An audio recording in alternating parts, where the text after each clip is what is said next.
ஒரு பசுமையான புல்வெளியில சிறிய ஆமை ஒண்ணு வாழ்ந்துட்டு வந்துச்சு.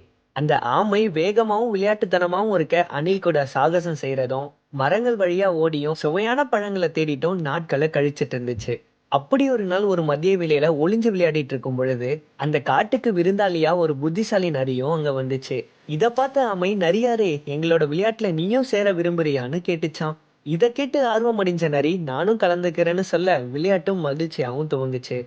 கொஞ்ச நேரத்துல அந்த இடமே இருளால சூழ்ந்து சூழ்நிலையே மாறிச்சு. இதான் வேட்டையாட நல்ல நேரம்னு முடிவு பண்ணி அங்க காத்துட்டு இருந்த கழுகு இவங்கள நோக்கி வேகமாவும் நகர்ந்துச்சு. இத கவனிச்ச அணில், "நண்பர்களே, வேகமா ஓடுங்க, நம்மள கழுகு வேட்டையாட வருதுன்னு" சொல்ல நரியும் ஆமையும் அங்கிருந்து புறப்படவும் துவங்குச்சு.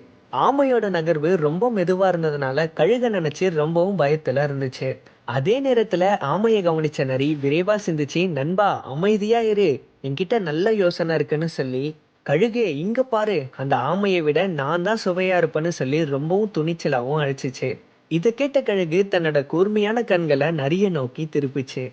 மரங்களுக்குள்ள புகுந்த நரி ஒரு காட்டுத்தனமான துரத்தலுக்கு கழுகை கூட்டிட்டு போச்சு. கழுகு எவ்வளவுதான் வேகமா இருந்தாலும் நரியோட புத்திசாலித்தனத்துக்கு அதால ஈடு கொடுக்கவே முடியல.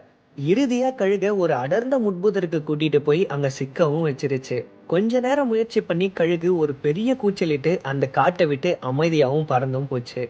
இத மறைஞ்சிருந்து பார்த்த ஆமை கால் நடுங்க வெளியே வந்து, "நரியாரே, என்னை காப்பாற்றியதற்கு ரொம்ப நன்றின்னு" சொல்லிச்சான். அன்னையில இருந்து ஆமையும் நரியும் பிரிக்க முடியாத அளவுக்கு நெருக்கமாவும் ஆனாங்க. குழந்தைகளே, இந்த கதையில இருந்து நம்ம கத்துக்க வேண்டியது என்னன்னா, உண்மையான நட்புங்கிறது ஒருத்தர் கஷ்டத்துல இருக்கும்போது நம்ம அவங்களுக்கு உதவியா இருக்கிறது தான். இது மாதிரி வீடியோஸ் பார்க்கணும்னா சேனலை சப்ஸ்கிரைப் பண்ணுங்க.